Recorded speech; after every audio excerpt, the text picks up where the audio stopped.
Libreng fruit na naman. O, diba? Galing sa Fera. Doon sa malapit sa work na pinagtatrabaho ng asawa ko, diba? Lahat yan ay panlimot lang niya. O, diba? Ito yung mga mangga. May mga ganyan lang yung kulay. Pero kakainin na din yan. And okay na okay pa yun actually yung loob nila. May isang avocado malaki. May grapes. Ayan. May lemon din. May orange. 3 piraso yung orange. May mga hinog na papaya. Ito malalaki to yung grapes. Ayan. Tapos, madaming apple. Yung mga apple may mga tama na. Pero, ikakat ko lang yan. O, diba? Libreng fruit na naman. Ang dami.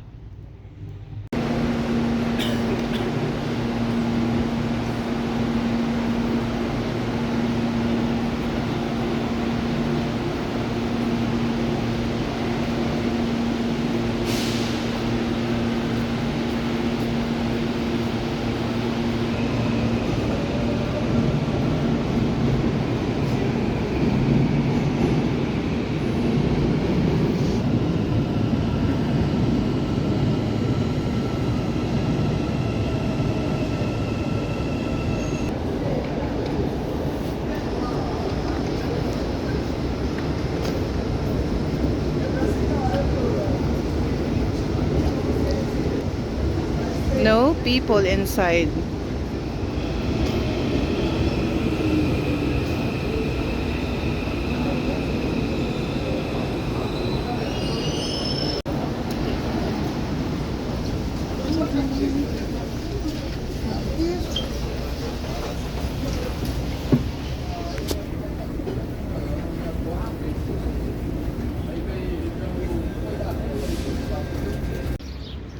Maaga pa papunta kami sa Ukay-Ukayan. 6 AM pa lang.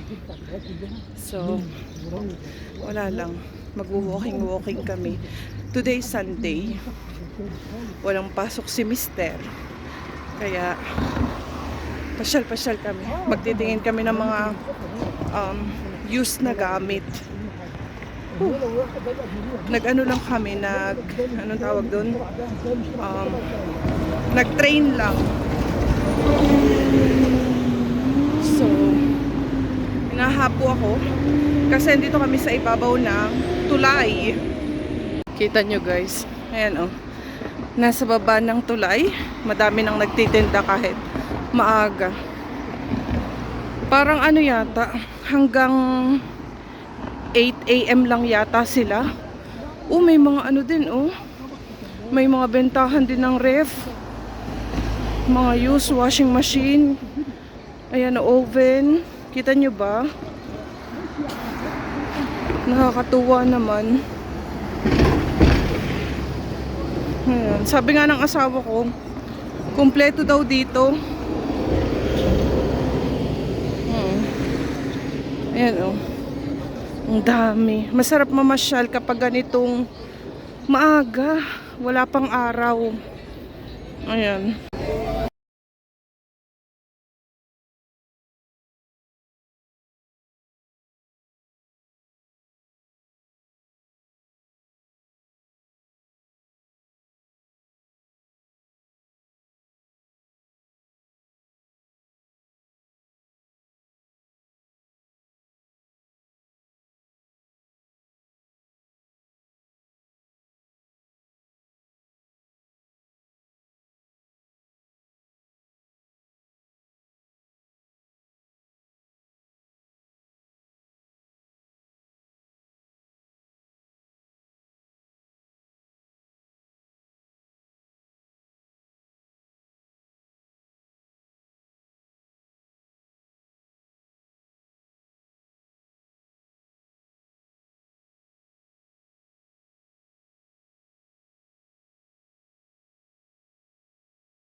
Anush now? Super good. Anush? Come yesterday, Anush is super sick. Khalid. Khalid. بس يا خلاص. Khalid. Khalid. Khalid. Kalas. Ipakita ko lang pala sa inyo guys yung ginawa kong avocado. Ito yung mga panlimot na prutas ng asawa ko. O, diba? Isang malaking avocado. Nilagyan ko ng milk powder at saka sugar. Tapos ito yung natira na mangga. Nakain ko na actually yung kalahati ng mangga. Pero hindi siya masyadong matamis. So, ginanyan ko lang din siya. Tapos nilagyan ko siya ng milk powder at saka sugar. Sobrang sarap. Papalamigin ko lang siya. Then, pwede na siyang kainin. And, nagpiprito pala ako ng chicken for my lunch. O, diba? Ito yung nakuha ko sa avocado. Tingnan nyo, guys. O. Ayan. Diba? Ang laki ng nakuha ko na pwede pa. O, diba? So, saan ka pa? Libre lang. Nanlilimot ang asawa ko dito every Saturday afternoon kasi yung fera dito. So, kaysa mapatapon, tinatapon lang nila. May mga naglilimot-limot na tao doon. Isa na nga doon yung aking asawa. Kasi sayang guys, wala namang pakialam dito yung mga tao. Pag nakita ka na ng lilimot, minsan binibigyan ka pa talaga. So, yun lang. Na-share ko lang. Hello people! Good afternoon! Good afternoon! Ang laki ng kagat ni Khalid. Ayan oh.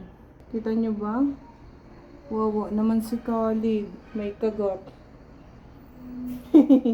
Papunta kami ng shopping di guys kasi kami ay nanalo kami. May napanalunan kami sa isang shop doon. Kung naalala niyo yung aming ibang previous vlog na nagpasyal kami ni Khalid sa shopping di na meron doon bagong open na baby shop, yung malaki. Nag-vlog ako doon yata. Pagpasok ko doon, merong babae sa akin na nagpa-fill up ng maliit na paper. So, akala ko registration, ganun. So, nag-fill up ako, ganyan-ganyan. And then, kahapon, nag-message sila sa akin sa WhatsApp na, yun nga daw, isa ako sa napili nila na bigyan ng privilege para magstay sa isang hotel dito at i-spend yung aming weekend. Actually, Portuguese siya, yung message na yon. Then, ito yung translate ko. And hindi masyadong clear yung ibig sabihin. So, pinapupunta nila ako ngayon doon around 4:30 to 8:30 para kunin yung parang, hindi ko alam, voucher or paper. Basta yun na gagamitin namin pag nagpunta na kami doon sa hotel. Pero hindi rin kasi clear kung mag-i-stay ba kami doon overnight or magbe-breakfast lang ba kami doon. Kasi nakalagay sa translation is free breakfast. Tapos nakalagay din doon is mag-spend daw kami ng weekend doon. So hindi masyadong clear sa akin yung translation. And ang sabi sa akin is pumunta daw ako doon with companion. Kasi kung hindi, individual lang. Kumbaga ako lang ang may ilagay nila yung pangalan. So, ihintayin ko yung labas ni Mister. Doon na siya tatagpo sa akin sa mall. Kasi hanggang 8:30 pa naman. And maaga pa, mag 3 PM pa lang. So, kami ni Khalid is walking doon. Bibili din pala ako ng gift para kay Marcela. Kasi birthday niya sa Saturday. And may nabili na ako actually dito na clip. Kasi nakita ko nagki-clip siya. So may nakita ako may nagbebenta ng clip. Ito idadagdag ko to. And then tingnan ko kung anong mabibili ko na a gift para sa kanya. 16 years old na si Ate Marcela. Ayan. So papunta kami doon ng Saturday. And today nga is i-check namin kung ano yung napanalunan namin. Ayun. Sa paalis kami ni Khalid, ano lang, dadalhin ko yung stroller. Gusto ko ding mag-ice cream. Kasi guys, mainit na ang panahon. Ang bilis ng taglamig. Ewan ko kung lalamig pa ha. Pero sobrang init ng panahon. Tingnan nyo naman si Khalid. O, nakasando lang. Ayan. Pajama. Pero nakamedyas pa rin siya. Kasi palaging malamig yung paa ng baby. Ayan. Wala nang buhok si Khalid. Kahihiga. Ayan. Tingnan nyo. Ay! Ikaw, mama, ha? Pinapahiya mo ako, mama, ha? Say hi, guys. Hi, people. Hi. Hi. Alis na po kami. Ito na lang yung napili ko na idadagdag ko para sa gift ko kay Marcela. Ayan. Cute lang siya. Ayan. At saka yung clip na nabili ko nung nakaraan. So, tama na to siguro. Dumaan lang ako dito sa isang store. Bumili ako ng pang gift wrap. Ito yung napili ko kasi ito yung napili ko. Ganitong style. Kasi yung nandito puro pang Christmas. Tapos bumili lang ako ng itong tape. Ayan. Ito lang yung bibilhin ko dito. Tulog na tulog si Khalid. Mag-ice cream muna. Itatry ko to. McFlurry. Gusto ko sana yung KitKat. Try natin yung McFlurry. Naubusan ng sorbetes or ice cream dun sa McDonald's. Meron ditong isa, Ice Mellow. Pero parang masarap siya. Itatry ko. Ito yung mga ice cream na pagpipilian nila. Hindi ko alam kung anong brand to. Pero mukha namang masarap. Ninio Nutellina. Ito mga fruits. Tapos may mint. Chocolate. Ganda naman ito.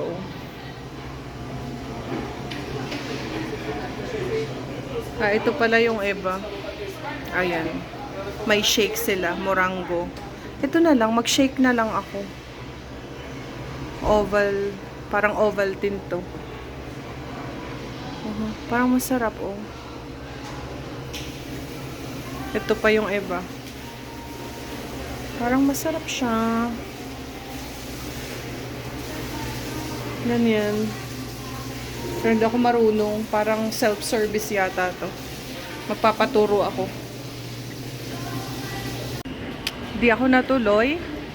McDonald's pa rin. McFlurry. At saka large fries. Kumain naman ako sa bahay ng lunch, kaya yan lang ang aking in-order. Si Khalid ay gising na. Khalid! Gising na si Khalid. Hello! Hello, my love!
Magandang buhay! Magandang araw, people! Good morning! Hindi ko na kayo na-update kahapon, guys. So, nung pagpunta ko ng shopping day, mali talaga nga yung intindi ko. Isa pala siyang parang bazaar, yung pinuntahan ko na baby shop. Malaking baby shop yun. Nakita nyo nga sa previous vlog natin. Isang beses lang pala silang nandun sa shopping day. Ewan ko kung mauulit. Pero last week lang yon. Yun nga, dun nga ako nanalo ng stay sa hotel. And nung nagpunta ako ng shopping day, pumunta ako ng information para i-clear yung message nila sa akin. Tingin-tingin si Khalid. Ayan. So, ang intindi nila, dun kasi sa baba ng message, andun yung address na pupuntahan ko. Akala ko yun yung address ng hotel na pagstayan namin. So, bumalik ako ng bahay. Tapos, inintay ko si Mister na makauwi. And then, pinuntahan namin yung mismong company nila. Which is, eto guys, Paris Operadora de Turismo. Ayan siya. So, ayun, pinuntahan namin. Nag-metro lang kami, medyo malayo siya.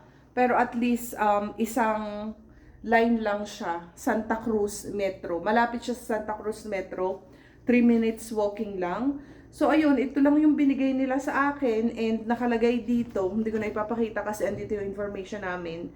Yung pangalan naming mag-asawa and then yung rules nito na kung kailan yung validity hanggang August 1, 2025 pa naman. Tapos ayun, ang check-in dito is Saturday to Sunday and kailangan i-email ko yung, may email address dito para yata sila yung mag-schedule sa amin kung anong date and nandito rin yung hotel na pagpipilian pero ang admin nila ang pipili ng hotel para sa amin. So, ayun. Babalitaan ko na lang kayo kung anong mga mangyayari. Pero ang sabi nila dito is, i-email daw ito at least 30 days before. Sabi, nakalagay dito. But anyway, kung sakali naman na matutuloy kami dito, is for sure magbablog ako. And yun lang naman ang update. Akala ko kasi pagpunta namin doon is ready na. Tapos kami yung mamimili ng date kung kailan namin gusto. Yun pala, i-email pa sila. But anyway, lalabas kami ni Khalid kasi punta ako dito sa metro station. Dito malapit sa amin. Kasi ako ibibili ng sweet corn. Naiibig ako ng sweet corn.